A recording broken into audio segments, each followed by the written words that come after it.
Bonjour à toutes et à tous, c'est David avec Planète Grandes Écoles aujourd'hui pour vous parler de mon parcours académique et professionnel.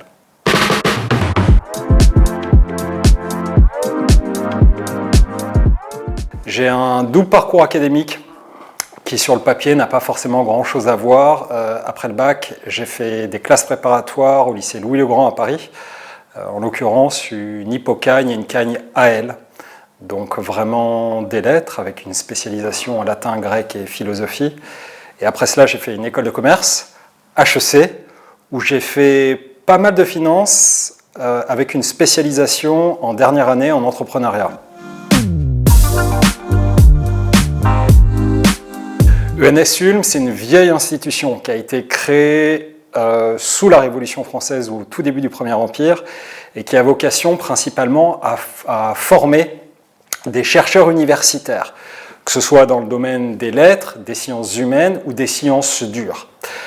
HEC Paris, c'est très différent, c'est une école de commerce qui a vocation à propulser ses étudiants dans le monde professionnel, que ce soit en entreprise, quelle qu'en soit la nature, ou bien en entrepreneuriat.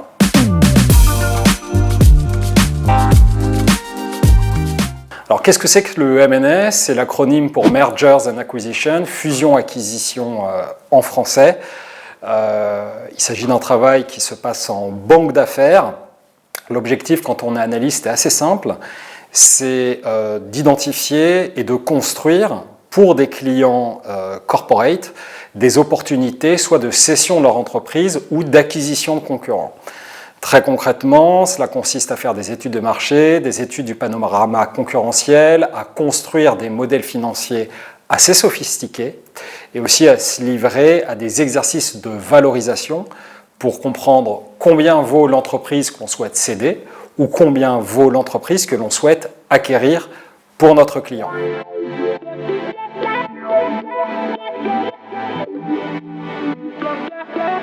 Et bien sûr, j'ai travaillé au ministère de l'Économie et des Finances dans une structure qui s'appelle l'Agence des participations de l'État et qui regroupe toutes les entreprises publiques dont l'État est actionnaire majoritaire ou minoritaire, par exemple dans le secteur de l'énergie, un EDF, des transports, de la SNCF, de la RATP, ou des médias, par exemple France Télévisions, pour n'en citer qu'un.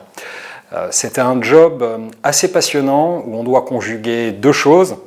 Le rôle d'actionnaire public, avec notamment les impératifs et les enjeux d'un État régalien, et en même temps le nécessaire effort de modernisation ou de normalisation d'entités qui restent des entreprises, donc qui sont soumis exactement aux mêmes contraintes que les autres entreprises, se développer, gagner des parts de marché, être rentable.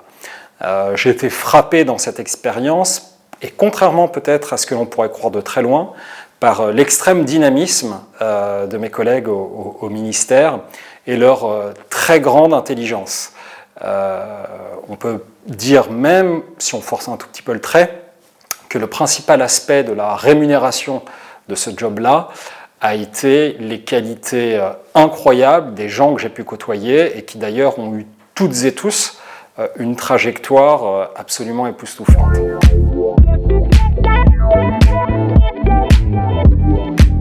C'était à peu près la même chose dans une très belle banque d'affaires américaine basée à Paris, mais qui avait évidemment beaucoup de liens à l'international, les US, Londres, l'Australie, l'Asie, sur des deals internationaux souvent, pour le compte de clients français, mais dont les travaux ont très fortement ressemblé à ce que j'ai décrit lors de ma première expérience comme analyste M&A.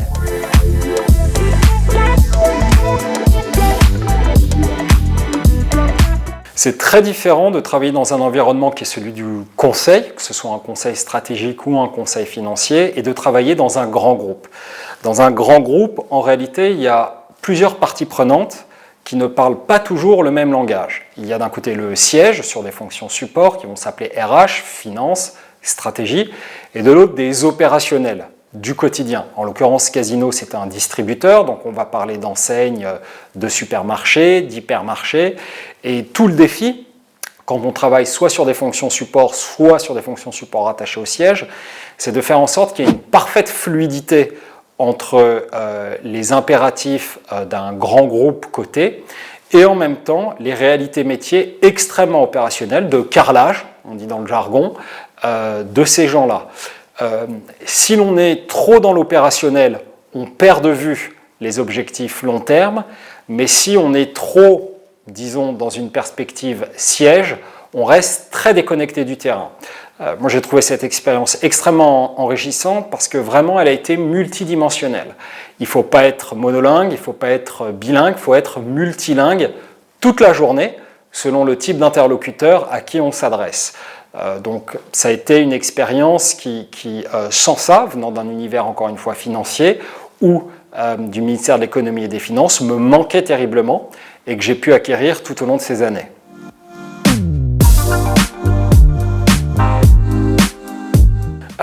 J'avais déjà en tête depuis un moment de monter ma boîte à terme, de monter mon propre projet. Simplement, j'ai assez vite perçu que je n'étais pas outillé pour le faire. Je connaissais assez mal l'univers de la start-up, qui n'est pas celui d'un grand groupe structuré, assez mal l'univers de l'hypercroissance, et donc je voyais bien qu'il me fallait un sas de décompression avant de me lancer par moi-même. J'ai eu la chance d'être le directeur financier pendant presque 3 ans d'une très belle start-up qui aujourd'hui est une scale-up, c'est-à-dire qu'elle en est à l'étape d'après en termes de croissance, qui s'appelle Colonize, qui est une PropTech, donc qui opère dans l'immobilier, et plus spécifiquement dans le co-living ou la colocation, la réinvention de l'habitat partagé. Et ça m'a permis de comprendre des ressorts tout à fait excitants, même si parfois il faut savoir gérer tout ça, qui est de dire comment est-ce qu'on passe de 30 à 50 personnes, puis de 50 à 120 personnes, comment est-ce que l'on fait des levées de fonds, comment est-ce que l'on structure une boîte qui devient plus mûre sans pour autant renoncer au dynamisme, aux fulgurances et à l'inventivité qui a fait tout son succès lorsqu'elle est passée de 0 à 1. Et c'était vraiment la dimension qu'il me manquait avant de monter mon propre projet.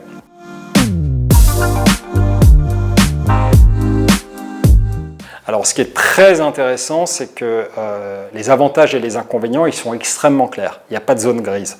Les gros avantages sont des très gros avantages, les inconvénients sont des très gros inconvénients. Peut-être qu'on peut commencer par là.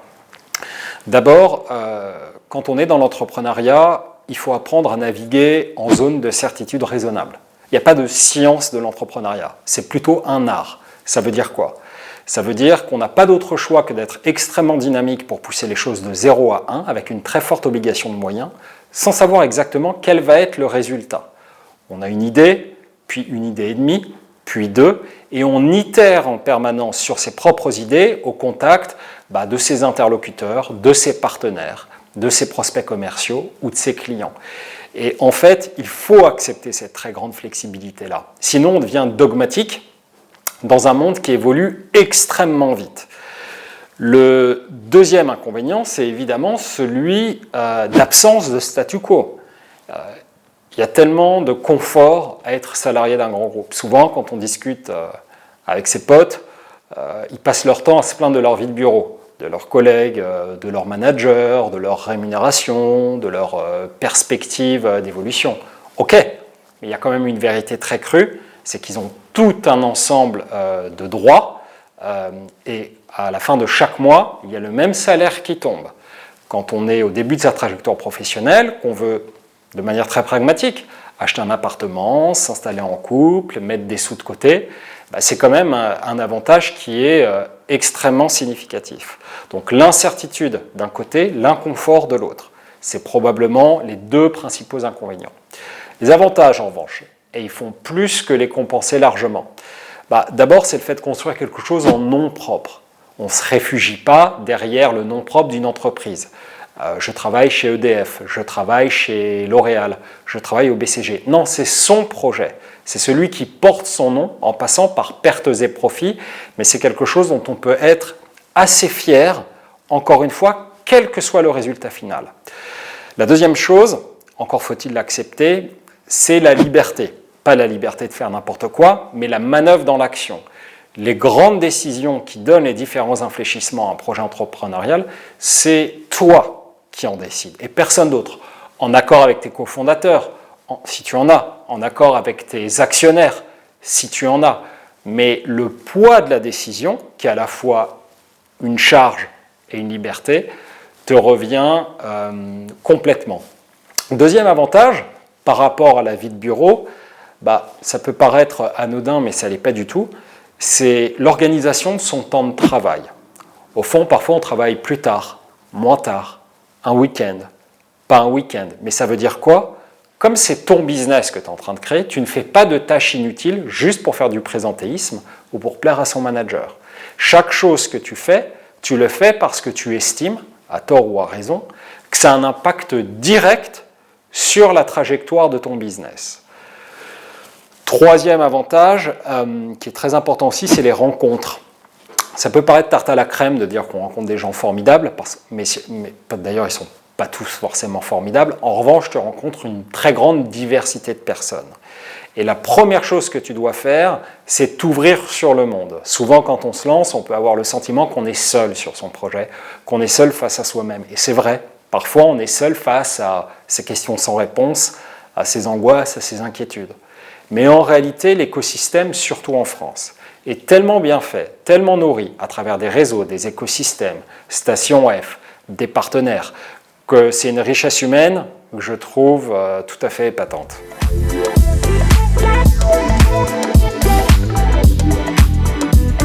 Effectivement, après avoir quitté Colonize, j'ai travaillé sur mon projet entrepreneurial en ce qu'on appelle stealth mode, qui est un mode au fond sous-marin, lorsqu'on n'est pas certain que l'on va sortir son projet, ou à tout le moins qu'on ne souhaite pas le révéler publiquement ou même à ses proches.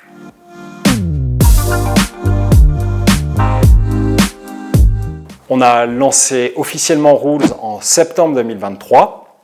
La manière dont j'aime présenter Rules est la suivante. Rules est le copilote conformité en intelligence réglementaire pour les secteurs de la banque, de l'assurance et des services financiers. Très concrètement, qu'est-ce que ça veut dire? Rules va aider ses clients à faire deux choses. Première chose, les banques, les assurances, les services financiers croulent sous une législation inflationniste, perpétuellement mouvante, de sorte qu'il est extrêmement compliqué de savoir en temps réel ce que prescrit la loi en matière de réglementation financière, tout ce que prescrit la loi, et selon quel cas de figure. Première solution de Rules, permettre une veille réglementaire automatisée, indexée, temps réel, aidant nos clients à ne plus perdre de temps et à trouver instantanément la réponse à leurs questions. Deuxième étage de la fusée, tous ces clients, les grandes banques, les grandes assurances, elles mettent en place ce qu'on appelle des procédures internes. Ces procédures internes, c'est ce qui leur permet de dire au quotidien ce qu'elles doivent faire. Problème, ces procédures sont censées refléter la loi. Mais si l'on ne connaît pas bien la loi, si l'on en a une vision partielle ou obsolète, ces procédures ne vont pas marcher. Elles vont être incohérentes, elles ne seront pas mises à jour. Deuxième étage de la fusée, j'y reviens, ce que va faire Rules, c'est une gap analysis ou une analyse d'écart entre l'état des procédures internes et ce que prescrit la loi externe pour identifier parmi toutes ces procédures celles qui sont à risque en raison de leur incomplétude, de leur incohérence ou de leur obsolescence pour proposer des reformulations, une réécriture, un plan de remédiation.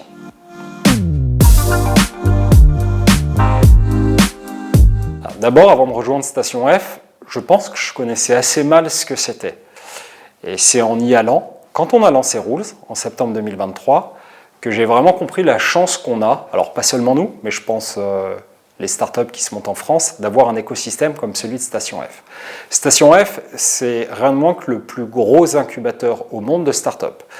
Je ne suis pas certain de mon chiffre, mais je pense ne pas trop me tromper en disant que Station F, c'est environ 1300 à 1400 startups.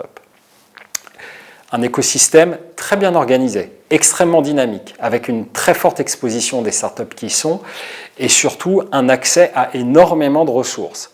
Qu'est-ce que je veux dire en termes de ressources? Je ne parle pas seulement d'events ou de networking, mais le fait de pouvoir rencontrer d'autres entrepreneurs, le fait d'être exposé à des investisseurs potentiels, le fait de pouvoir peut-être demain, recruter des talents. Donc c'est vraiment un brassage de gens qui, à mon avis, osent et sont extrêmement talentueux avec une très forte diversité de profils. On a des gens dont c'est le premier projet et qui sortent d'école. On a ce que l'on appelle des repeat founders, c'est-à-dire des entrepreneurs qui ont déjà monté plusieurs boîtes, qui vont avoir, je pense à quelqu'un notamment qui a 54 ans, mais il y a une très forte cohésion au sein de Station F avec un très fort dynamisme. C'est assez bluffant parce que c'est vraiment reconnu pas seulement au niveau français, mais aussi au niveau européen et mondial.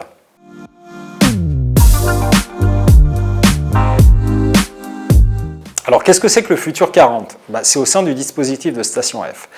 Chaque année, sur un certain nombre de critères, Station F va passer au crible les 1400 startups qui sont incubées.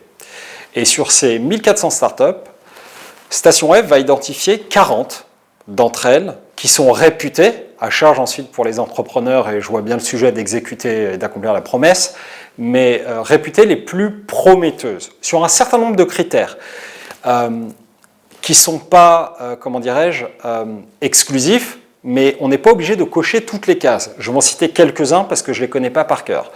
Ça peut être la solidité de l'équipe. Ça peut être ce que l'on appelle la traction que l'on a déjà, c'est-à-dire le chiffre d'affaires. Ça peut être les levées de fonds qu'on a déjà réalisées. Ça peut être la promesse ou le problème qu'on adresse. Par exemple, dans le cas de Rules, ça a été le parcours de l'équipe et le problème que l'on adresse avec la promesse associée. Donc Futur 40, c'est au fond 4% à peu près de toutes les startups de Station F qui sont sélectionnées, avec une très belle visibilité qui est donnée à ces boîtes, puisque par exemple, vous avez des articles partout, y compris dans des publications US, qui permettent, quand on en est au tout début d'une boîte, d'asseoir sa notoriété et sa crédibilité.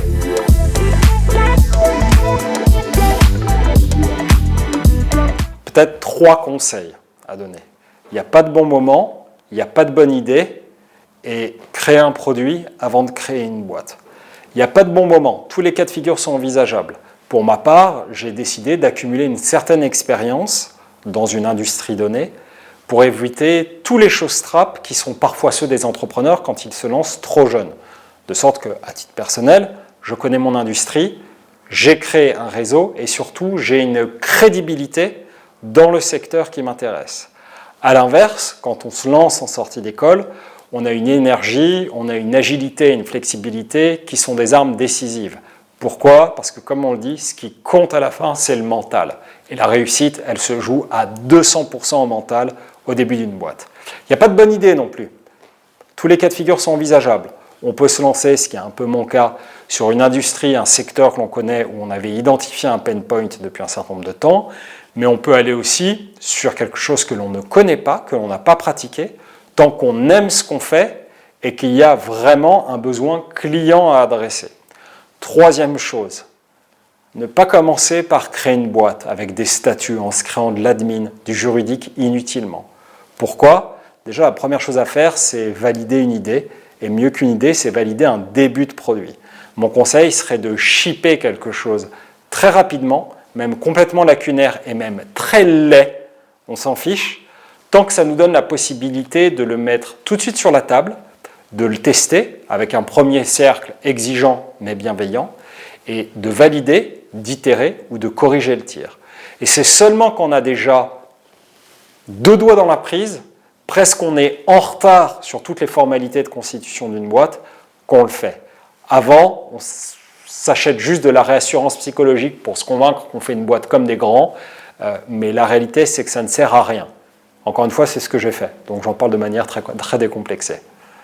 Bon, merci à toutes et à tous de m'avoir écouté, j'étais hyper heureux de ce partage d'expérience. Si vous voulez rentrer en contact, n'hésitez pas à me joindre sur LinkedIn au nom de David Morisi, M-O-R-I-S-I, ça s'affiche juste en bas. Merci beaucoup.